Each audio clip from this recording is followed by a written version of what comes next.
listening to episode 35, chapter 4 of the Daily Growth Discipleship podcast. I'm Josh Havens. And I'm Chris Lamberth. And we're on a journey to learn what it means to live a lifestyle of discipleship. We're glad you're joining us and hope that as you set aside this time for God, that He would help you grow today in the everyday moments of life. And today we're wrapping up our conversation with Jem and Alan Fadling about their book, What Does Your Soul Love? Jem and Alan Fadling are founders of Unhurried Living Incorporated, a nonprofit that resources and trains Christian leaders to rest deeper, live fuller, and lead better. Jem is a trained spiritual director, retreat speaker, and podcaster, and she enjoys serving as a guide with the intention of helping people encounter God in their very real lives. Alan is also a trained spiritual director, and he speaks and consults internationally with organizations such as Saddleback Church, InterVarsity Christian Fellowship, and Open Doors International.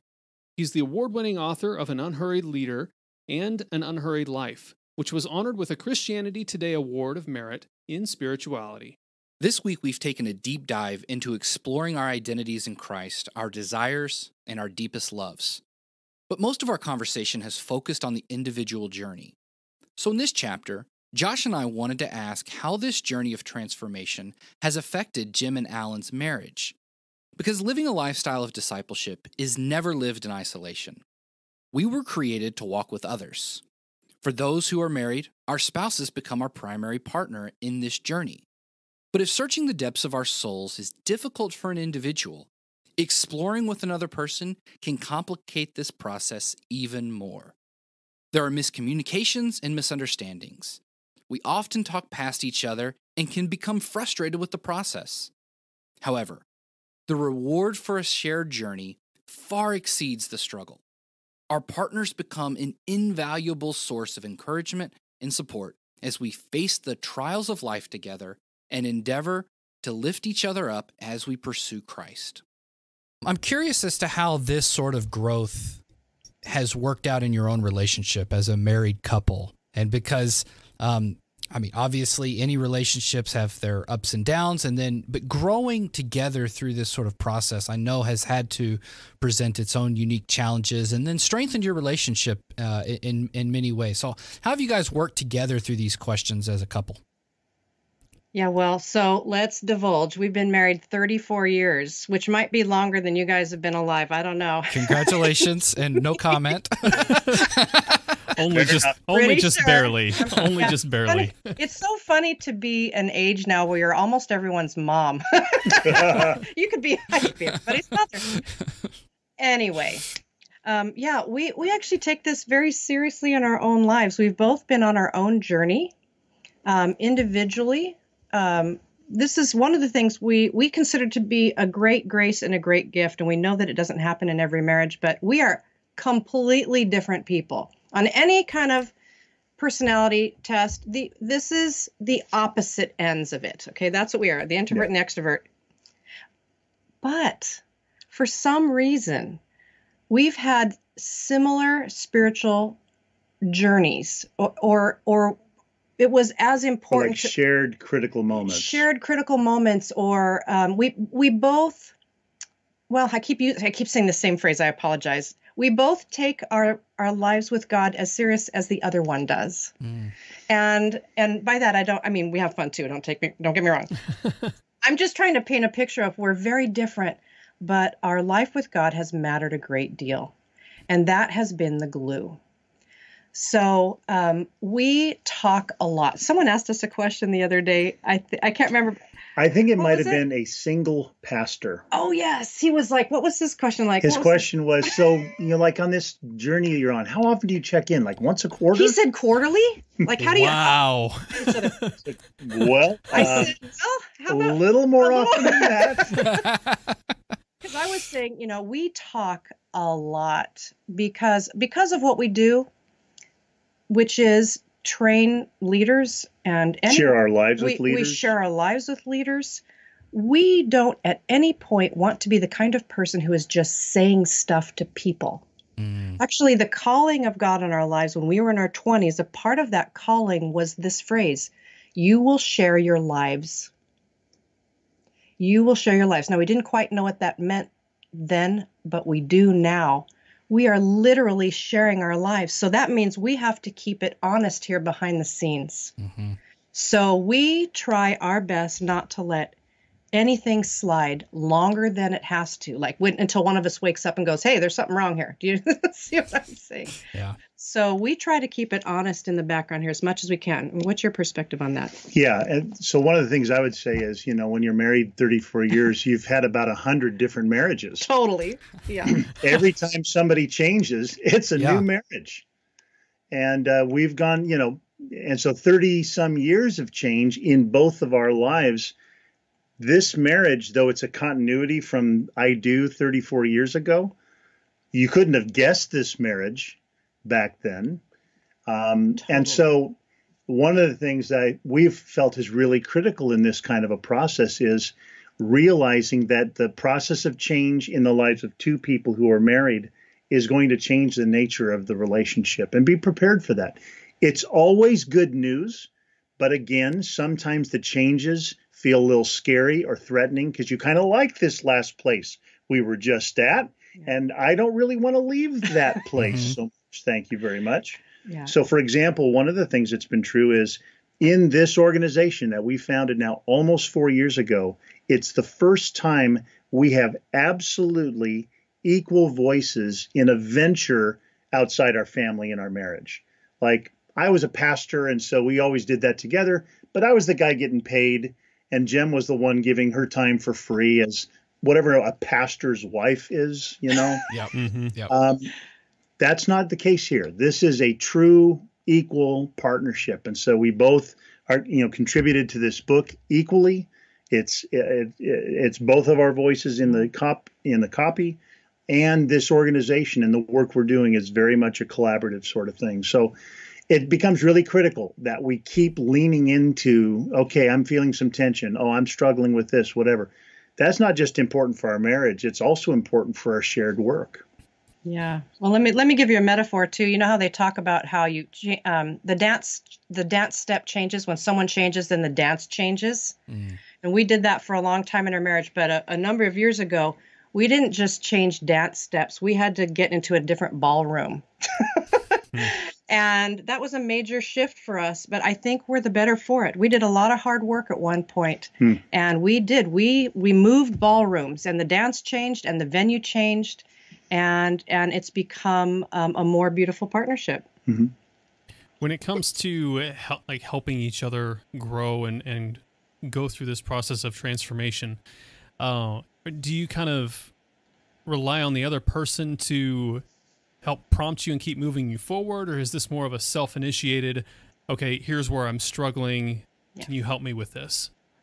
Yeah, I think we both self-initiate, but we do rely on, we bounce things off each other, for sure. Maybe a way I would say it is again, a little bit of Sunday school answer here, but we really think of this as a process God's initiating, to which each of us is responsible to respond, and we need each other to make this path. So there'll be times where I'll be stuck in a place of anxiety, or maybe I'm in a spot of depression or whatever, and I just feel like I'm in this little teeny tiny hole and I can hardly see what in the world's going on. Well, I have a trusted friend who can listen to me, knows me, recognizes some of those places, and can just say, maybe this is what that is. It was before.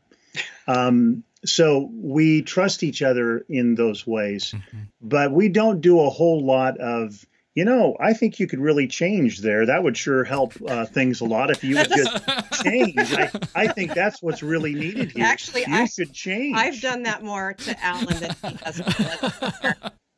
Let's be honest about that. I know. Generally doesn't go very far. It doesn't go well. It doesn't go well. Okay, so what I'm hearing you say is don't go home and tell my wife all the different ways that I think God is leading. Yeah, that's right. Yeah, that's great. One of the women I work with, she got engaged a while back, and she asked me, the question. So you've been married for so long. What's the key? Mm-hmm. Yeah. And so here I am on the spot trying to think of if I'm going to say one thing, and this is what came out of my mouth. I still think it's really important. I said, 2 people on a transformational journey, and then sharing that. I think if that's not the center of marriage, it's close. Yeah. And that means, again, what Alan said is we are both being responders to this initiative, this arc that we talked about before with God, and we are, in fact, sharing that together. Yeah. I think that's really great. In fact, That's one of powerful. One of the books that my wife and I really enjoy and that we recommend to other married couples is Sacred Marriage by Gary Thomas. Sure. His idea is, what if God designed marriage not to make you happy, but to make you holy? Oh, man. Yeah. And that's been a huge help for us just in thinking about this, because it's no longer just about how do we become happy together, but recognizing that the relationship that we have is actually a relationship that was designed by God to help us move into a closer relationship with Him. I mean, He designed a relationship where a man and wife could be vulnerable together and learn and experience life together. And that's what He desires to have with us. He wants us to grow with Him and to experience life with Him and to be completely vulnerable with Him and to trust Him with everything. And that's really what He's designed our marriage to look like. And so when you end up fighting with your spouse over who's going to go get the kids or whatever that is, it's an opportunity for you to recognize that, well, that relationship is really just opening up the ways that your own life is not yet reflecting the relationship that you have with you should have, or God wants to have with you. Yeah. Sure. Yeah. Absolutely. But let's be honest, we're not fighting about who's getting the kids as much as we are about who left the dirty clothes on the floor this time or something. So anyway. Tell us how you really feel. I'm just saying, it feels like it's, I feel like it's the small things. That's right. Anyway, that's great. This has been a great conversation. Where can people go to find out more about your guys' work? You've mentioned Unhurried Living, your new platform. Tell us a little bit about that and how people can get involved and follow what you're doing. Yeah, so probably the easiest thing to do is to come to the website, unhurriedliving.com. You know, along the top, you'll see a menu. We've got every week or two, we have a podcast where we talk about these themes. We have a weekly blog that goes out, and a number of people take advantage of that. We've got a lot of free resources on the website, some courses and some other downloadables that people can access. We have an online community of a growing group of leaders that kind of connect in an online forum to interact about these ideas. The big ideas for us: rest deeper, live fuller, lead better. That's not just a cute tagline that we came up with after lots of marketing consultations. It really is a description of the life we're trying to live and have been for some time. And we really believe that rest deeper, maybe that corresponds a bit to that sense of identity, the sense of peace that comes when we know who we are. Live fuller. We really think that that's key when Jesus says, "Come, trust me, bring your thirst to me." And it will be as though rivers of living water flow from within you. That, I think, is then what leads to lead better.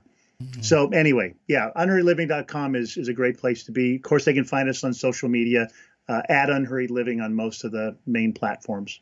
Yep. I will put a plug in. I checked out a few of your more recent podcast episodes, and if somebody's looking for a good overview about what each one of the parts of those tagline really mean, you guys have had some great episodes recently where you kind of cover those and then unpack how all three of them really work together. So go listen to those. They're really great. Yep. Thank you. Yeah. And we will link to those in the show notes, as well as where you can pick up the book. I think you can get it from your website, but you can definitely get it from Amazon and all the other major books. Anywhere you buy books, you can find it. That's right. So, Jim and Alan, thank you so much for being on the podcast with us today. This has been a great conversation. I wish we could get into so much more, but people will just have to go out and buy the book and go check out your work at Unhurried Living. So this has been great. Thank you. We've enjoyed being with you as well. It's been great. Thanks so much. I love the way Jim defined marriage. It's two people sharing a transformational journey. We were made to share relationships with other people in the discipleship lifestyle. And marriage is one of the closest relationships you can have with another person. It's a sharing of time, energy, and resources. And it's a commitment to share those things for the rest of your lives. In the middle of that relationship, God is doing a transformational work in each of you individually.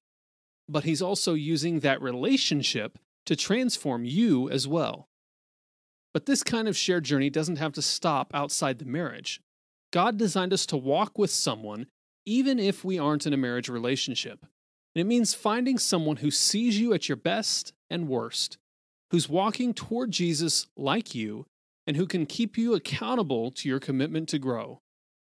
If you're married, I want to challenge you to share this chapter with your spouse. If you're not, find a close friend and share it with them.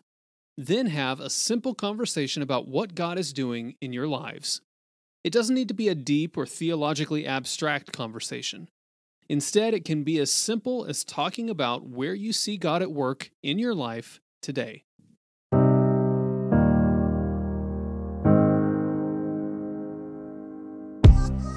How can you create a lifestyle of discipleship? Most Christians think discipleship is a program or a few practices thrown in at the beginning or end of the day. But we want to help you create a lifestyle where walking with Jesus throughout the day is not only possible, but natural. And we have a tool that's going to help you do just that. It's called the Daily Growth Journal. It's a guided journal that's going to help you become secure in your identity with God and authentically walk with Him in your daily life. Growing daily in your walk with Christ is possible if you cultivate a lifestyle of discipleship. And the Daily Growth Journal will help you do just that.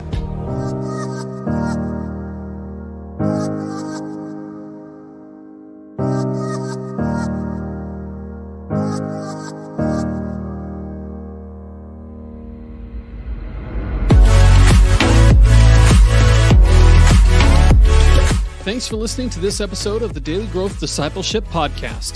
To find out more about Jem and Alan's work, check out unhurriedliving.com. Then check out the next chapter in this episode where Chris and I talk about what we've learned from this conversation. If you want to stay up to date on everything happening at Daily Growth Discipleship, go to dailygrowthdiscipleship.com and subscribe for free. You can also subscribe to this podcast on Apple Podcasts, Google Podcasts, and Spotify.